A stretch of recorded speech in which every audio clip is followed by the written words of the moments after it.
This episode of MythBusters might best be described as high impact. It'll be like blood down. Adam and Jamie are hell-bent on busting 3 of the biggest real-life gun myths of all time. Slugs down sniper scopes. It's either him or me. I think that was the money shot. Backwards bullets. And a Civil War legend that's never been proved. Like this. And it's hammer time for Tori, Grant, and Carrie. Could the simplest of all tools really explode in your hand? It'll be like kablamo. With danger at every turn, this test becomes a battle for survival. Who are the MythBusters? Adam Savage. And Jamie Heineman. This is gonna kill you.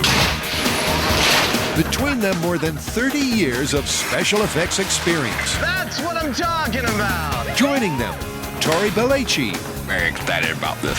Carrie Byron, Look, he cracked into his skull. and Grant Imahara. Don't say anything. They don't just tell the myths, they put them to the test.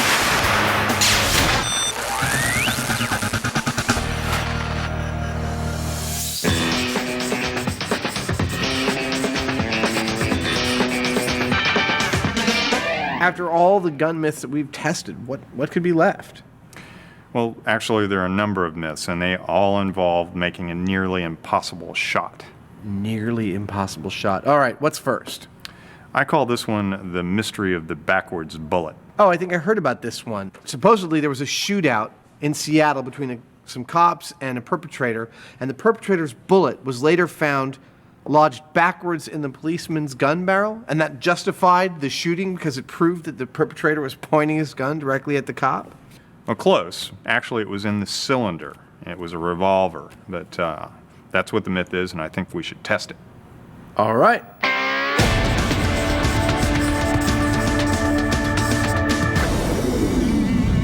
Their best shot at success is to test this myth indoors with an old friend. We're here to have a shootout.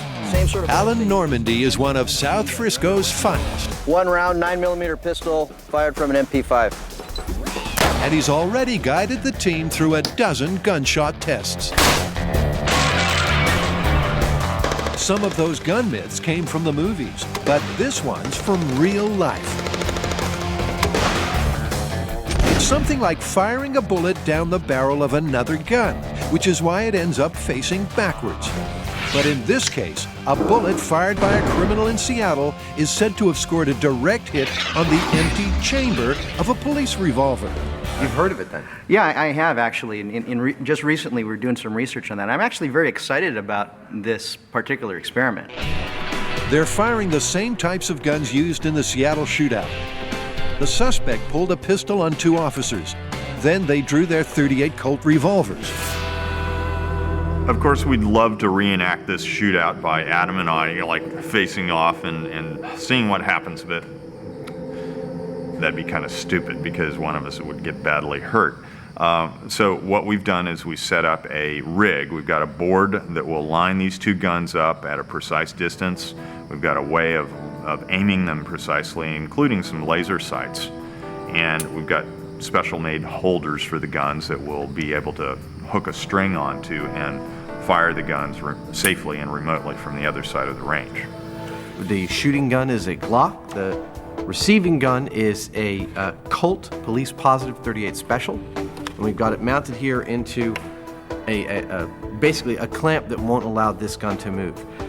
Glock's mounted in the same thing. It should just be a matter of sighting these up, firing them, and seeing what the result is. To replicate this 1 in a million shot, they're fitting a laser sight inside the Glock's barrel to line up on the empty chamber. But bullets don't fly as straight as a laser beam, so Alan suggests a target test to calibrate the trajectory.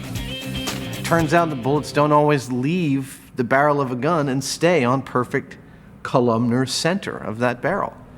That's something I had no idea about. Look, I mean, all these things are 1,000,000-to-1 shots, which means that getting it is exceedingly difficult and requires a really high degree of precision. The The laser is aimed at the heart of the bullseye, and Alan's betting none of the test shots will hit the mark, even from a range of just 5 feet. Fire in the hole, prepare to fire. All right, firing in 3, 2, 1. The first bullet went through the top hole, and the second and third bullets both went through this bottom hole. Right. So do we just split the difference between them? Absolutely. 3 more shots should help refine the aim.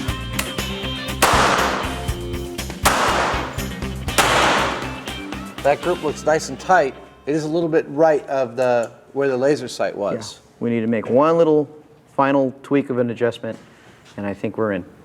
The Seattle backwards bullet became instant firearms folklore. Reports of the incident were widespread, but you can't believe everything you read in the papers. So Adam and Jamie are set to look this myth straight down the barrel. We've got our Glock aimed down at the 38 Special, right down the cylinder. It's all been aimed up, and it should it should work. Our goal here is to end up with a backwards bullet lodged in the cylinder of the 38 Special. This is one of those things that's probably harder than it might seem. I mean, we're pretty much point blank range, but there's no room for error here. Test number 1, hopefully the only test. Firing in 3, 2, 1. Oh. Is that as bad as I think it is? Maybe not, but it seems the sight correction was a touch off beam. Well, there's no bullet in any of the cylinders or any of the chambers. No, although this thing is damn hot. Although No, that's it's from probably the from the lights. lights. My first thought is maybe the bullet bounced out of there. Certainly possible. I'd like to see what the high speed says. The high-speed camera shows the bullet did hit the gun, but just missed the chamber. It's high. It's way high. Look at it. Look It's at just the flame. splattering. Pieces coming out the back even. That is crazy. All right, well, all I think is that we should re-aim and try again. Yeah. I agree.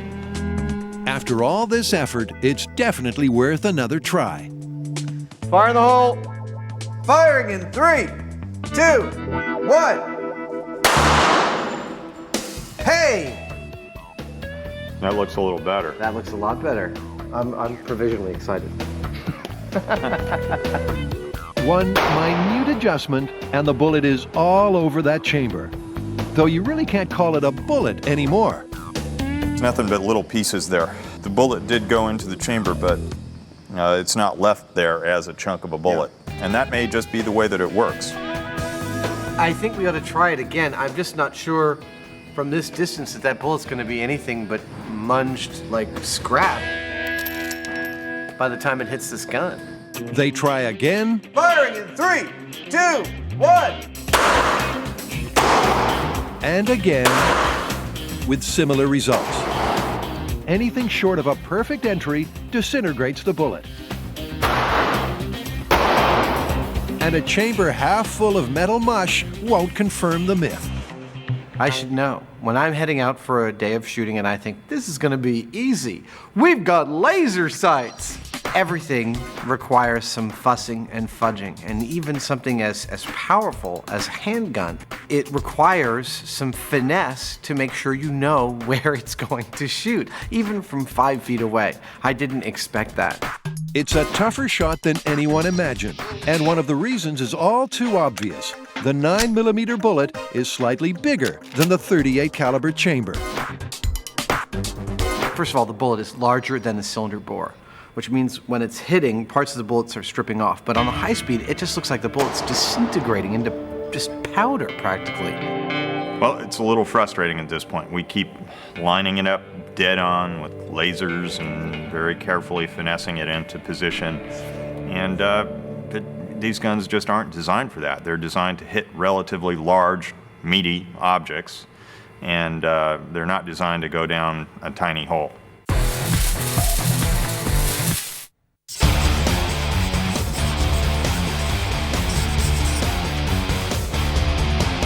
All right, so this next myth actually comes from a viewer complaint. A lot of people feel that Jamie is using hammers unsafely. A lot of people feel that when he's shaping metal with 2 hammers like that, they feel like there's a potential to crack the heads or even explode the heads. Well, this seems easy enough. Why don't we just bang them together and find out what happens? Well, if it's really as lethal as the fans say, I think that could be a little dangerous. Now, hammers aren't normally sold with instructions, but some do have warnings that give this myth plenty of street cred. Never strike the tool with or against another striking tool, hardened nail, or other hard objects, as chipping can occur, possibly resulting in eye or other injury. But is this tall tool tail really a serious threat to life and limb? So far, it's done Jamie no harm, but maybe that's why he wears the hat. Time to consult an honest-to-God, old-fashioned blacksmith. Scott Thomas doesn't just use hammers, he makes them. Have you heard that slamming two hammers into each other is dangerous? It can be bad, generally because the hammers are both made out of hardened steel, and when you strike two pieces of hardened steel together, something's going to give, and you're usually going to get chips, or one might even break or fracture on you. Straight from the horse's mouth, or at least the guy who makes their shoes. Scott thinks testing this myth will be risky business, so Tori's designed a, what do you know, hammer-smashing robot. What I'm gonna build, it's just, it'll be like a little triangle frame with two arms, and the arms will be on two axes, kind of like this, so that when they both reach the bottom, the two hammer heads will strike against each other. We're probably gonna have to use some pneumatic actuators just to get the kind of speeds that we want. Actuators are simply devices that make something move. These rotary models use compressed air to rotate at high speed through 90 degrees. They should give the robot arms the mechanical muscle needed to simulate a swinging human arm. All right, so I have my arms made. What I'm gonna do now is I'm gonna put them in two pillow blocks, and this way it'll allow a smooth swinging action for the two arms to come crashing together. It's ironic how I'm using a hammer to make this, and this is gonna be the same thing that destroys the hammer. It'll be like kablamo. It'll be like blood down. Well, let's just wait and see. Tori sets up in the blast chamber, and for the first test, he's fitting brand new wooden-handled claw hammers. We have two hammers set up on the rig that Tori built with the pneumatics that Grant has added. They're basically just going to come together at a very high velocity, which we will measure with our scale and our high-speed camera. Okay, here we go in 3, 2, 1. What happened? It broke both handles. The speed was fast, around 16 meters per second from each arm. But the timber handles took all the impact. Still, some hammers are tougher than others. These are double-tempered, steel-handled, unbreakable under normal conditions. Okay, these are far from normal conditions, but that's the point. These toughened steel handles should at least put the pressure back on the hammerheads. After seeing the force that these hammers came at each other with and checking out the high speed, I think that with the new steel handles that won't have this sort of weakness, we might have the possibility of getting some shrapnel. All right, we ready? Yeah! Here we go in 3, 2, 1. Very bendy, Gumby hammer happening. Whoa. This face right here has a dent, but that's about the worst off. No shrapnel? There's no chipping, it's just denting. It's all intact. Well, there's your two basic hammer types, bashed and bent, and still no blinding shards of steel. Perhaps they're just not hitting hard enough.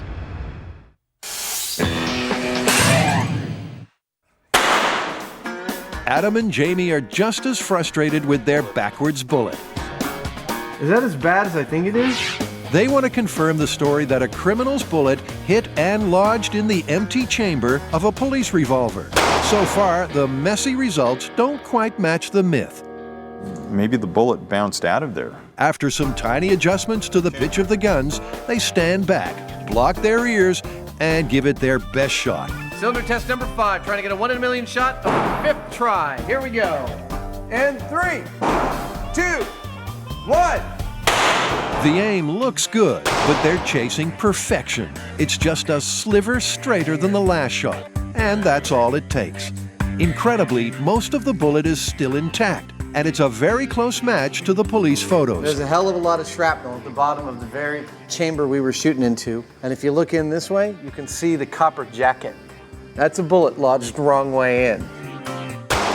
This is the ballistics equivalent of a hole-in-one. Perfect. It's as perfect as we can possibly make it. It's a tight fit, as no one knows better than Jamie. It takes him 15 minutes to prise the bullet loose from the chamber.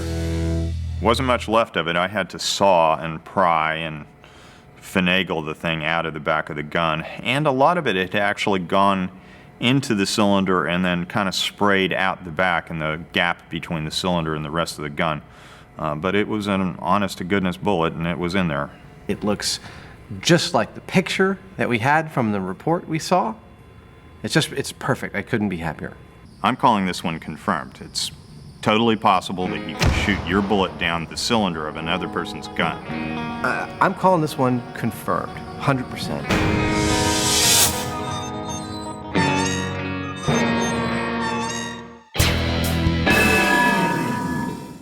The humble hammer was almost certainly our first real tool. And where would slapstick be without it?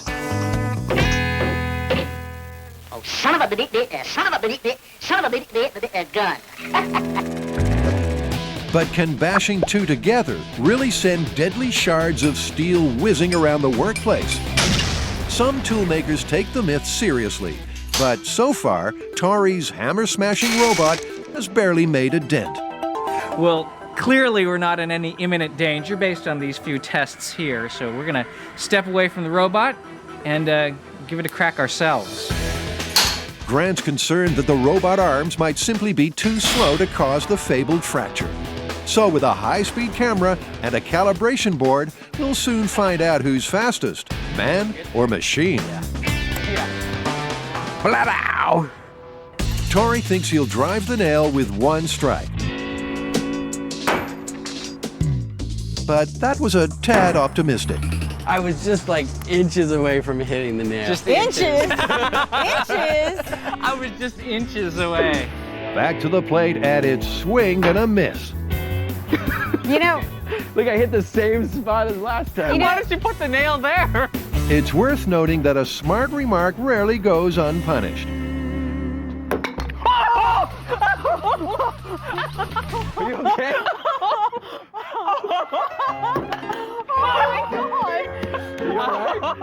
Oh, you missed the steel cap. You hit me on the side. You guys might want to, like, not stand behind me. The advice is well taken, and in due course, Tori finally hits the nail on the head. where is You got it? One shot. it? Well, at least we have plenty of information on his velocity, if not his accuracy. High-speed replays clock Tori's mighty swing at 16 meters per second, which is no faster than the robot. So speed at impact clearly isn't the problem. With our last round of human testing, we were successful in that we confirmed our robot is well in the realm of human capacity. In a desperate effort to prove the legend of spurting shrapnel, they try again with two of Adam's old, pre-loved hammers. Possibility that over time, the constant hitting of those hammers maybe tempers them in some way and makes them more brittle so that they might shatter. This is Adam's old hammer versus Adam's old hammers. Once again, no shards. Looks like the handle's bent, but no shattering. So what about a pair that spent a whole night in the freezer?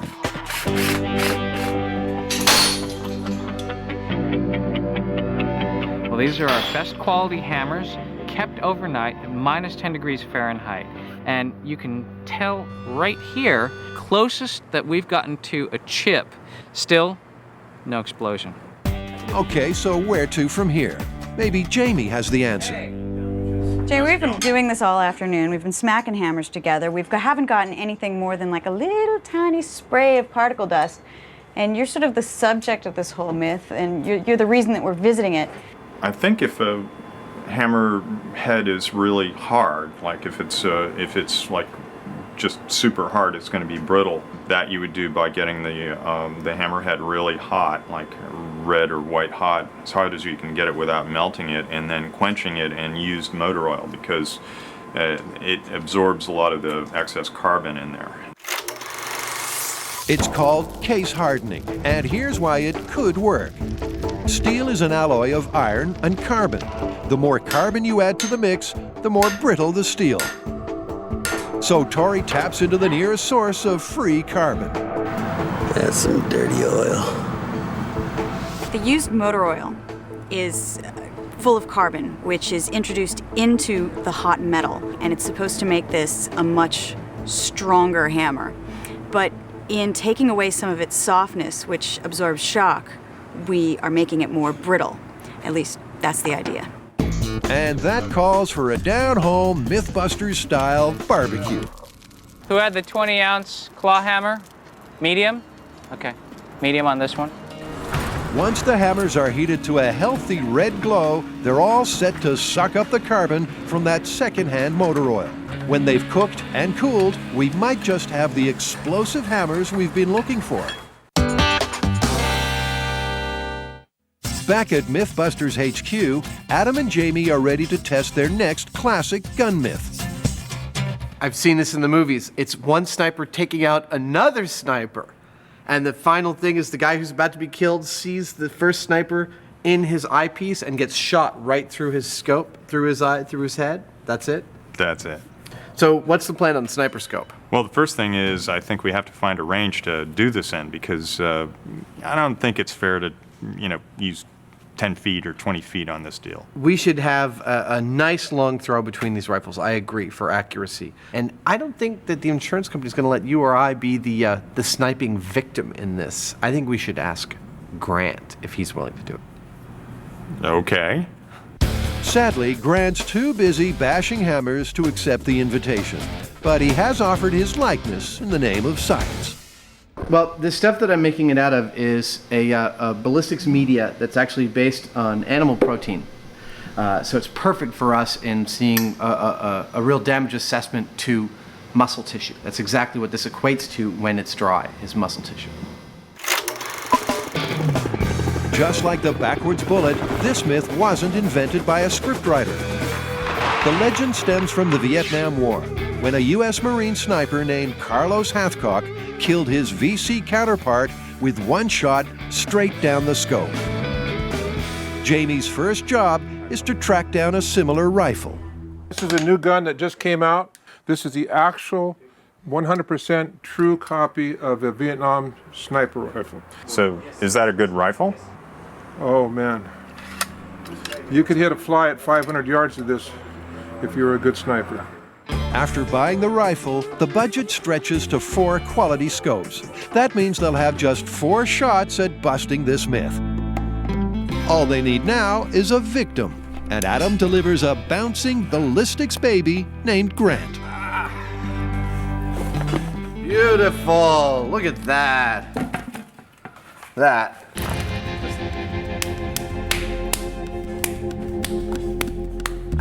great. This ought to be not so hard. Look at that. That's easy. I can do that with a piece of baling wire. Always a bear for detail, Adam hitches a lift to raid Jamie's wig wardrobe. That's it. Now at least we'll have a snappy sniper. A little cosmetic surgery to accommodate the rifle rig, and they're ready to go. I guess we're all set. Let's go do some sharpshooting. We're ready to load up. Jamie and Adam have brought their 2 sniper rifles and a rubbery likeness of Grant to a local rifle range. There's our sniper. They want to see if one sniper could kill another by shooting a bullet straight down the enemy scope. I look forward to seeing if we can make that shot. What is it from here to the end of the range? It's 100 yards, which for a sniper or a precision marksman is not really that far. But the math at 100 yards is perfect for us because the calculations are 1 inch at 100 yards is 1 minute of angle. And what we're trying to do today is to shoot into a 1-inch scope tube. So that should be just perfect. So you think this is totally possible? Apparently back in World War II, when marksmen were first used for this type of activity, they were trained to aim at the glint of the opponent's scope. So in bright sunlight, they saw a little reflection to aim at that glint. And that's why there's really potential for this myth to be seen today. I think we can knock this out today. But Jamie has his doubts. For this myth to be true, not only do we have to hit a small target at some distance, I mean, we know that we'll be able to do that sooner or later. The question is, what will happen to that bullet when it hits the scope? Is it actually going to penetrate all the way through and hit the other sniper in the eye, or is the scope going to serve as some sort of a shield? Jamie's worried about the half dozen or so glass lenses inside the scope. They're not especially robust, but any one of them could still deflect a speeding bullet and stop it from bursting out the other end. Once again, Alan needs to sight in the rifle by taking test shots at a target.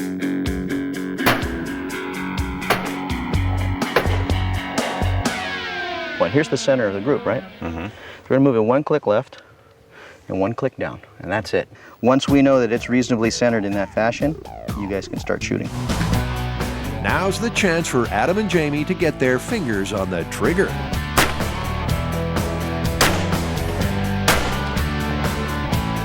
Good job, young man. Yeah, good shooting there, Tex. Those 3 cracking shots won't just help sight the gun, they could also determine who gets to play sniper. If Jamie's aim is just a little off, Adam's our starting shooter. There's a myth that I'm looking to bust today, which is that somehow Jamie is an incredible shot and I'm a terrible shot. It's not that I feel competitive, just, you know, I happen to be a myth buster. Bullseye, right down the middle. Perfect shot. Jamie's grouping is close to perfect, but then Adam's effort wasn't exactly scattershot. There can only be one fair decision. They both get to shoot Grant. I think it's time to set up our sniper target. I think it's time to set up our sniper target as well. This might be a good time for Grant's mom to turn off the TV. Our floppy facsimile is carefully positioned behind his rifle out at the 100-yard mark. Heads. Tails. Jamie goes first. Jamie wins the coin toss and the right to shoot first. I don't know whether I'm going to hit the guy behind the scope or not, but I'm going to pretend it's either him or me. We want to hit smack dab in the middle because we want that bullet to go all the way through the scope and into our sniper. Confidence is high that this myth could be proved with a one-hit wonder, and there's no doubt that Jamie's got his eye in.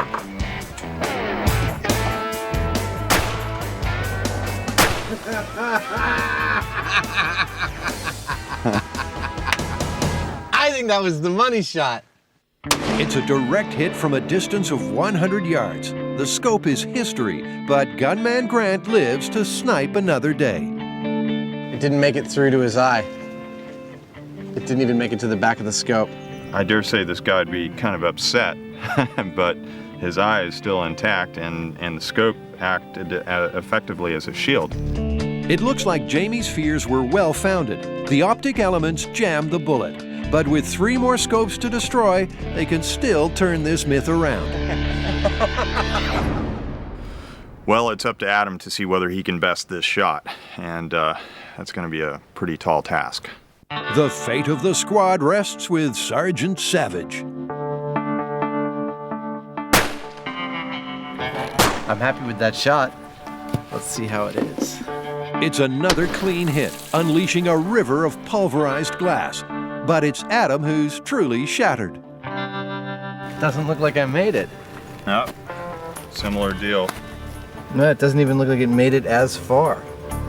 Look, we have 2 hits, neither of them are kill shots, but there's no reason to call this one busted yet. Jamie or I have been firing sniper rifles for all of 4 hours. I think it might be time to bring in our ringer and ask Sergeant Normandy to take the shot for us. They're hoping for one expert shot that hits and shatters those lenses dead level, dead center with no deflection. So a new scope is fitted, and the master marksman takes aim.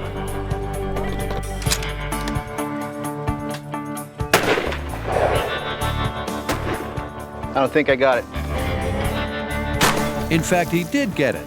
But once again, the bullet stopped short of ruining Grant's good looks. No, didn't make it through the back. It's the same deal as before. Yeah, I don't see a hole all the way through. I see everything collapsed inside. Yeah, look, I think this just, I mean, to me, this just keeps on explaining that it's not about marksmanship, it's about a ridiculously lucky shot. It's not plus or minus. It's like threading a needle. A half inch. Yeah, it's like threading a needle from 300 feet away. There's only one scope left, so they decide to stack the odds and make this last test up close and lethal. What we're doing now is we're setting up a point-blank shot so that there's no kind of trajectory involved. We've determined that the power of the bullet, the difference from the distance is negligible. So if this doesn't do it, then we'll be able to say something definitive about whether the myth is possible or not. It's literally their last shot at this myth, and Alan has the honors. 1, 2, 3. The impact is strong enough to knock the scope from the rifle. It's a fitting end to a myth that's been all but blown away. Oh, man. Looks like the same as the others from 100 yards. It's deflecting off the convex lens. Exactly the same deal. I gotta say, I thought this one was totally plausible, but How far to get down? Sure. Knocked out everything in the center. I just don't think it's possible for a bullet to make it all the way through this scope. This isn't a 1-inch diameter tube. With the aiming reticule and the glass elements in there, it's like a 1/2-inch diameter tube. It's harder than shooting down the barrel of another gun because there's a whole bunch of crap in the way. But Jamie can still see the point of aiming straight down the scope. If you're a sniper and you're looking down the barrel of another sniper's gun and you see this glint, I'd take the shot. First off, you're gonna ruin the guy's scope and he's not gonna be able to shoot back very accurately. Secondly, you're probably gonna make him clear out of there. He's not gonna be a very happy camper. And then thirdly, I mean, if you miss, you're gonna hit his head. It's a 1 in a billion shot. He might have been the best marksman in the world and might have never made that shot. If the sun and moon and stars aligned and maybe one of the lenses was weak and maybe the sniper had removed an element because he had some better focusing thing, maybe then the bullet could have gone through. We don't have the scope that Gunny Hathcock shot at, so we can't know for sure. I say we have to call this myth busted.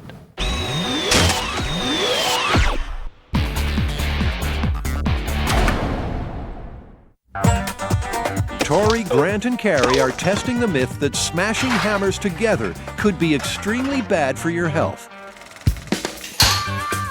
So far, they've hardly scratched the surface, but according to Jamie, high heat followed by a carbon-rich oil bath should make the steel much more brittle and much more flammable. Oh, that's interesting. That's cool. Didn't expect that. I didn't either. More steel and more flames. This backyard Barbie is getting way out of control. You're spilling it on the wood pallet. I'm getting a fire extinguisher. The extinguisher works briefly, but it's no match for flaming oil.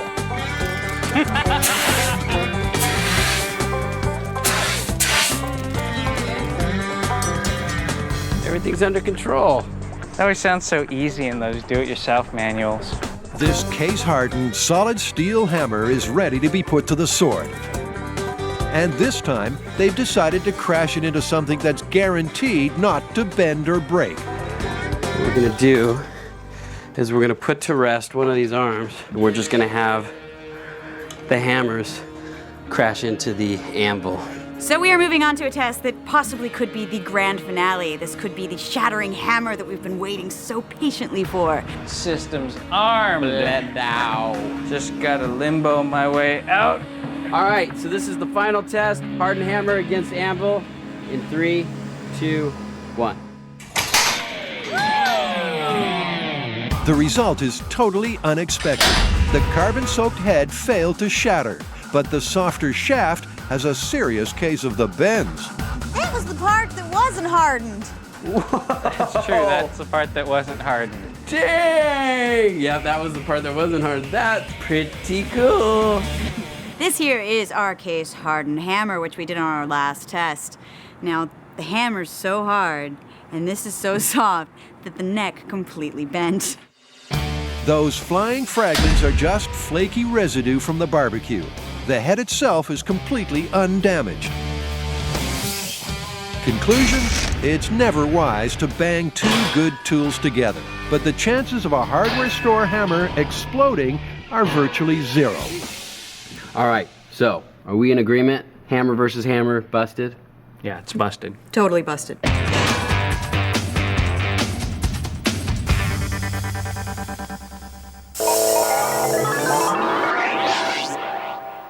Jamie and Adam have already proved that a fired bullet could end up in another gun's empty chamber.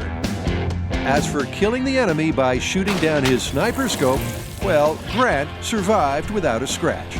But this last gun myth might be the toughest test of all. Now, I've got one that I've been wanting to try. About two Civil War soldiers who fired at each other, and their bullets fused together in midair and dropped to the ground below where they hit. It sounds like a classic myth. It also sounds like one that might be a little trickier than we think to pull it off. I mean, they're going to want to go and every place but like that. This is definitely a 1 in a million shot, but we got to try this one. It's one of my favorites. One famous fused bullet myth became folklore at the Battle of Fredericksburg in 1862. These primitive rifles shot rounds called mini balls, slightly pointed 58 caliber slugs of solid lead. They're softer and slower than modern bullets, so theoretically they could fuse together. This is what one looks like. This is the mold for one. This is the fire, the crucible, and the pouring spoon. I'm sure there are other names for some of these things. And I'm going to try and make as many as I can. The recipe is simple. Melt some lead pellets, pour the liquid into the mold, and then cool it.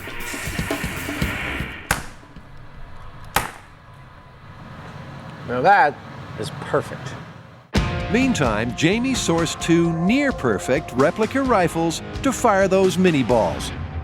What we're going to do is take these rifles and put them in our bunker at opposite ends. We'll probably screw them down onto a table and we'll line them up with laser sights. We'll use the adjustable qualities of these clamps to precisely dial them in, and we're good to go. But this is shaping up as one very tricky test. These rifles need to be fully adjustable for fine tuning. But once they're set, they can't move a fraction of an inch. I've got an idea which I think you're gonna like. You know your really, really huge hockey puck magnets of death? How could anyone forget? Jamie used his mega magnets to climb up the inside of a metal duct. Thor, the god of thunder, is trying to enter my building. And they could make or break this rifle rig. These magnets are like the most diabolical things you've ever seen. They're like straight out of a science fiction movie, except they're real. And on a side note, they actually provide us a lot of the adjustability we'd be looking for. I mean, these guns aren't going to go anywhere with two of these magnets on them. Mounting the magnets to the frame involves a fair degree of strength and patience. There you go. But the key to testing this myth is timing. Two actuators linked up to digital timers should ensure a simultaneous trigger, but that's no guarantee of success. We've got a hammer that hits a cap that ignites the powder that sets the bullet off on its path. One bullet could be packed a little tighter. One bullet could have a little more wadding. One black powder might have a drop of someone's sweat in it. One cap, I don't even know what the manufacturing standards on these caps are. All these factors could really get in our way of being able to get these bullets to fire simultaneously and hit in midair.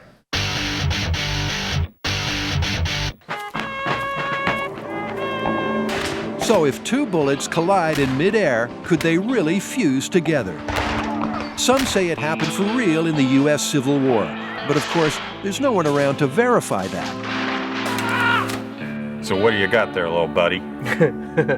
I have a letter from the Smithsonian National Museum of American History, and they have said, "Dear Mythbusters, enclosed is a disc with photos of the mini balls from the opposing sides that met head-on during the Battle of Fredericksburg in December 1862. According to the donor, they were found by his father shortly after the battle, and he donated them to the Smithsonian in 1906, and here is a photo. Check that out.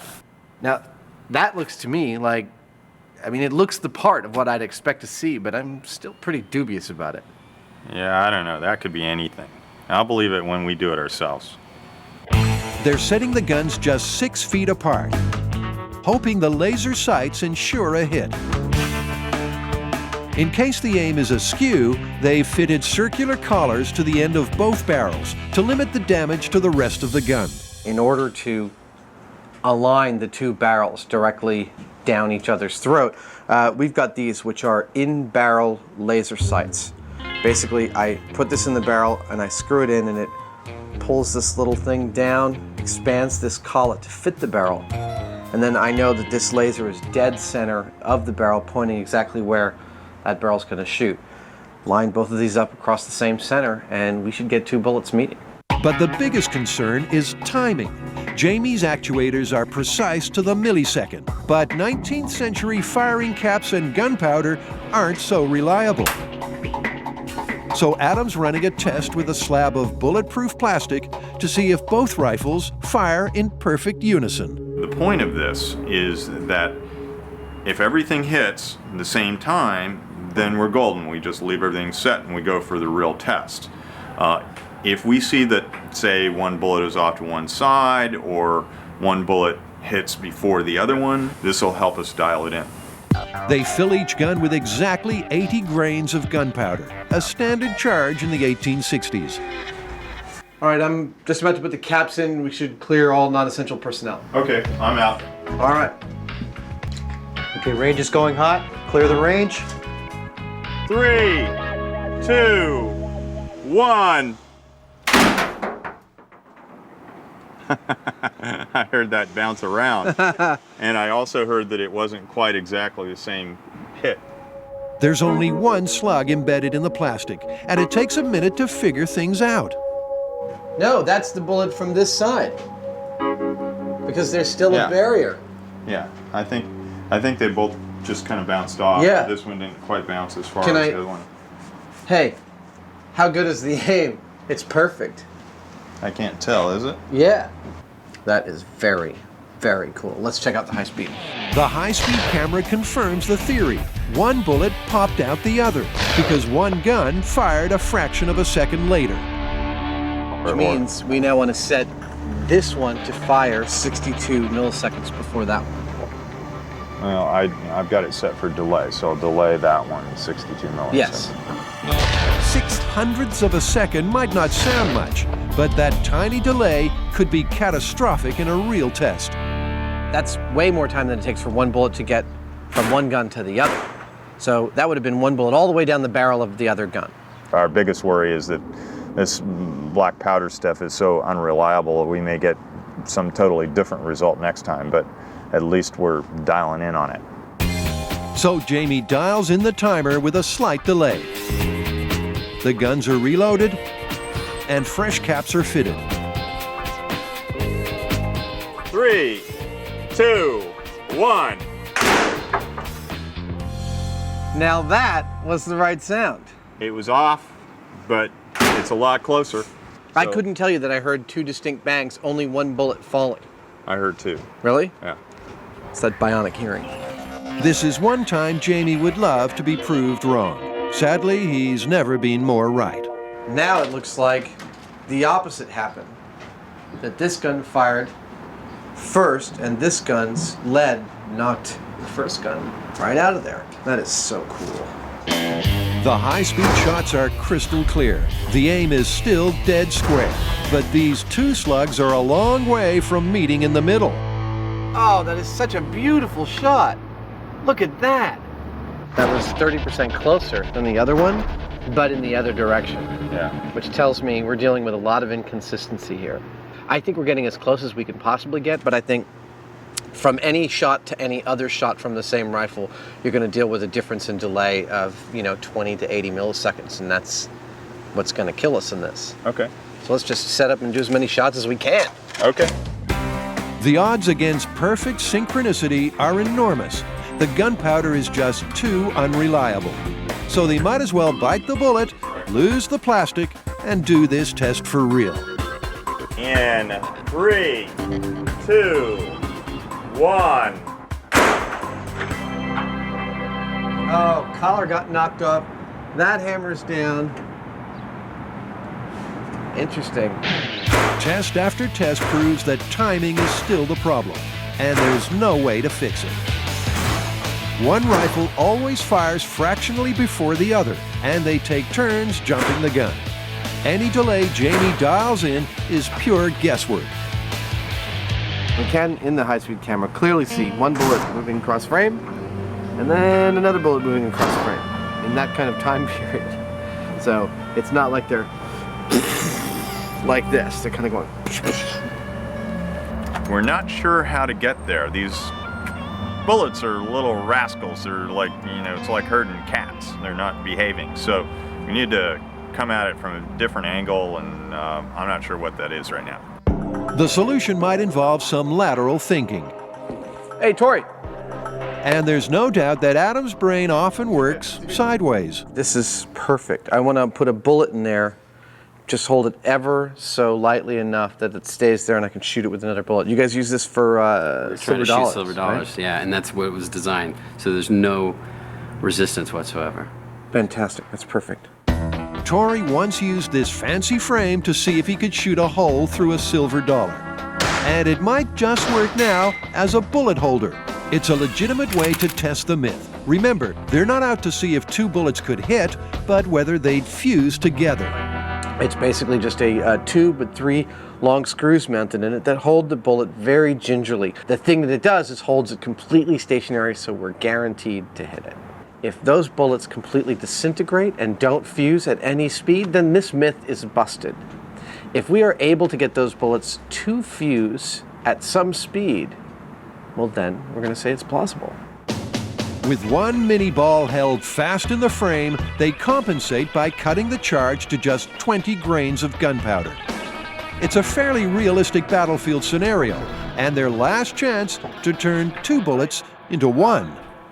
Powder's in, bullets in, safety's on, target bullets in, lights are on. I'm going to climb out and put in the cap, and we'll be able to close the doors and fire. Firing in 3, 2, 1. Yeah. That was such a delay. It was like kapow. Jamie always says the simplest rigs are the most effective. And once again, he's proved the point. Oh, Jamie.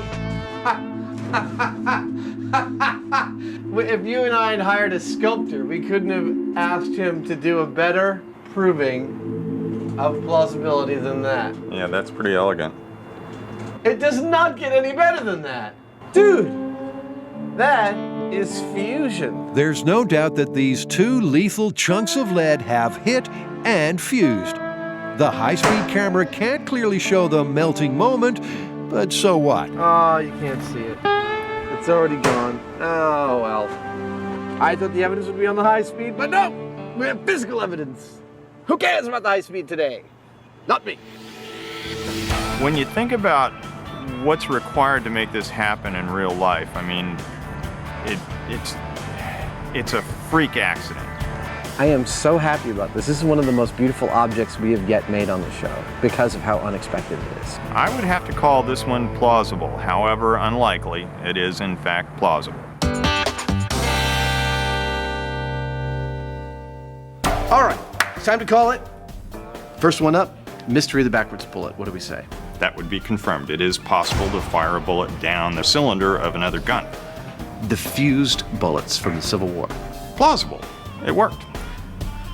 And sniper scope. Oh, we kind of have to say busted, I think. I mean, as much as I don't want to make a bunch of snipers angry. No, I don't either. It's busted. We couldn't make it happen. No.